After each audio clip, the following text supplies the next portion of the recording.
Welcome back to my channel. ఈరోజు నేను మీకు గుత్తి వంకాయ కర్రీ ఎలా ప్రిపేర్ చేయాలో చూపించబోతున్నాను. ముందుగా దానికోసం నేను 1/2 కేజీ వంకాయలు తీసుకున్నాను. నెక్స్ట్ వాటర్లో 1/2 టేబుల్ స్పూన్ సాల్ట్ యాడ్ చేశాను. ఎందుకంటే వంకాయలు కండ్ర రాకుండా ఉండాలి అంటే మనం కట్ చేసిన తర్వాత ఈ వాటర్లో వేయాలి. వంకాయని ఇలా 2 సైడ్స్ హాఫ్ కన్నా కొంచెం బిలో కట్ చేసుకోవాలి. మరీ కింద వరకు కట్ చేయకూడదండి. కట్ చేసిన వంకాయల్ని ఇలా ఉప్పు కలిపిన వాటర్లో వేసేయాలి.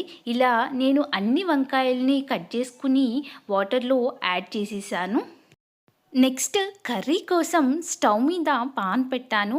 పాన్ హీట్ అయిన తర్వాత 3 to 4 టేబుల్ స్పూన్స్ వరకు ఆయిల్ యాడ్ చేశాను. ఈ ఆయిల్ హీట్ అయిన తర్వాత మనం కట్ చేసి పెట్టుకున్న వంకాయల్ని ఈ ఆయిల్లో యాడ్ చేసేసాను.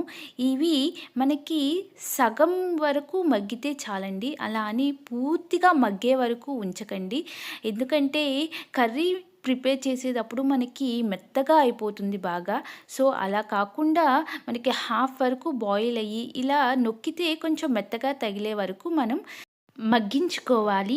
నెక్స్ట్ మసాలా కోసం 2 చిన్న దాల్చిన చెక్క, 5-6 లవంగాలు, ఒక 1.5 టేబుల్ స్పూన్ ధనియాలు, పీల్ చేసి పెట్టుకున్న అల్లం ముక్కలు, ఎల్లుల్లిపాయలు, 2 కట్ చేసిన పచ్చిమిరపకాయలు, 2 కట్ చేసిన ఉల్లిపాయలు, ఒక 1 టేబుల్ స్పూన్ జీడిపప్పు, 1 టేబుల్ స్పూన్ వేరుశనగ గుళ్ళు, 1 టేబుల్ స్పూన్ ఎండు కొబ్బరి పౌడర్, 1 టేబుల్ స్పూన్ జీలకర్ర, 1/2 టేబుల్ స్పూన్ పసుపు, 1 టేబుల్ స్పూన్ సాల్ట్ యాడ్ చేయాలి.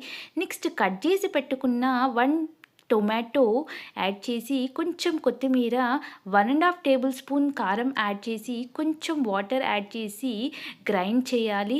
ఇలా గ్రైండ్ చేస్తే సరిపోతుందండి. మరీ జారుగా గ్రైండ్ చేయాల్సిన అవసరం లేదు. ఇలా ఉంటే సరిపోతుంది. నెక్స్ట్ మనం మగ్గించిన వంకాయలకి ఈ మసాలా పేస్ట్ పెట్టి మనం పక్కన పెట్టుకోవాలి. నెక్స్ట్ రిమైనింగ్ పేస్ట్ని మనం కర్రీకి యూస్ చేస్తాం. నెక్స్ట్ స్టవ్ మీద పాన్ పెట్టి 2 to 3 table spoons oil add చేసి మనకి మిగిలిన మసాలా పేస్ట్ని ఈ ఆయిల్లో యాడ్ చేసేయాలి. యాడ్ చేసిన తర్వాత కొంచెం మంటని లో టు మీడియం ఫ్లేమ్కి అడ్జస్ట్ చేసుకుని ఈ మసాలా పేస్ట్ని కలుపుతూ ఉండాలి. దీనిలోని కొంచెం కట్ చేసి పెట్టుకున్న కొత్తిమీరని యాడ్ చేయాలి. యాడ్ చేసిన తర్వాత మొత్తం మిక్స్ అయ్యేలాగా కలుపుకోవాలి. నెక్స్ట్ మనం మసాలా పెట్టి ఉంచిన వంకాయల్ని కర్రీలోకి యాడ్ చేసేసి 2 to 3 మినిట్స్ మనం మగ్గనివ్వాలి.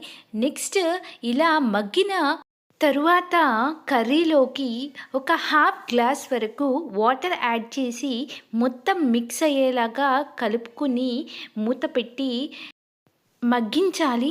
మధ్య మధ్యలో మూత తీసి కర్రీని కలుపుతూ ఉండాలి మాడిపోకుండా. 5 మినిట్స్ తరువాత మనకి కర్రీ అనేది ఇలా దగ్గరికి వచ్చేస్తుంది. ఇలా ఉన్నప్పుడు మనం ఇంకా కొంచెం కొత్తిమీర యాడ్ చేసుకుని స్టవ్ ఆఫ్ చేసేస్తే సరిపోతుంది. ఈ వీడియో కనుక మీకు నచ్చినట్లయితే please subscribe to my channel. Thank you.